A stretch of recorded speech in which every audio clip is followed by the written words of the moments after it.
How do Timbuktu manuscripts reveal African kingdom history? Have you ever wondered how ancient texts can tell us about the rich history of African kingdoms? The Timbuktu manuscripts are a remarkable collection that does just that. These handwritten documents, preserved in Timbuktu, Mali, date back from around the 13th century to the early 20th century.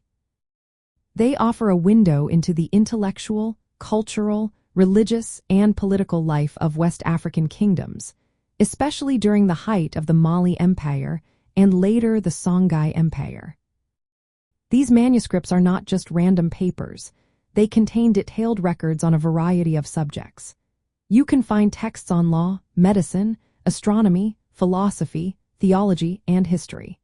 Most of these writings are in Arabic, while some are in African languages using Arabic script, known as Ajami. This shows that these societies had a high level of scholarship and literacy long before European colonization. The manuscripts document how these kingdoms were governed, their trade relations, social structures, and religious practices. They reflected the complexity and sophistication of these societies. For instance, they include copies of the Quran and Islamic legal texts, highlighting the central role of Islam in daily life. Additionally, they contain scientific and philosophical works that showcase the contributions of these kingdoms to global knowledge.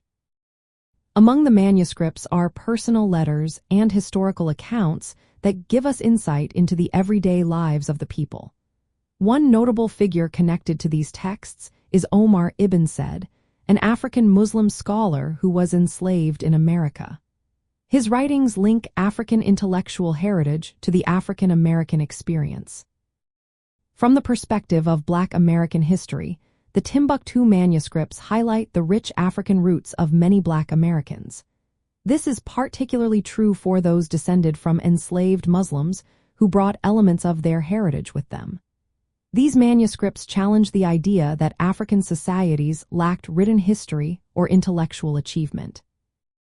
The preservation and study of these manuscripts affirm the accomplishments of African civilizations and their influence on the African diaspora. They reinforce a sense of identity and historical continuity for Black Americans. In practical terms, these manuscripts serve as a resource for education and cultural reclamation. They allow Black Americans and others to access authentic African historical sources. Digitization efforts have made many manuscripts publicly available, supporting research and creative works that connect African and African American histories. Moreover, the manuscripts highlight the importance of protecting cultural heritage. Many were threatened during conflicts in Mali but were saved through local and international efforts. The Timbuktu manuscripts reveal African kingdom history by preserving original texts that document the intellectual, religious, and social life of West African empires. They demonstrate the advanced scholarship and cultural depth of these societies. This connection enriches the understanding of Black heritage and identity, linking the past to the present.